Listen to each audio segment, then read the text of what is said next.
So we go in. How many meters? We go 100 meters. More or less, a bit less. 100 meter. Please come in. Ja.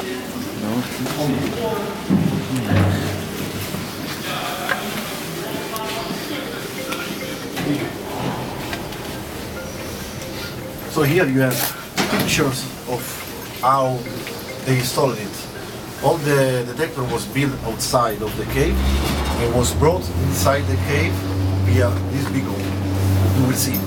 It's now closed, but they pull it down. In 2 years, they will change some part of the detector. They will open again this, they take them out, and they bring back the new ones. That's how they did it. They started assembling it in 2001, more or less. They finished more or less in 2007. I visited Atlas first time. I was 16 years old. I'm 27.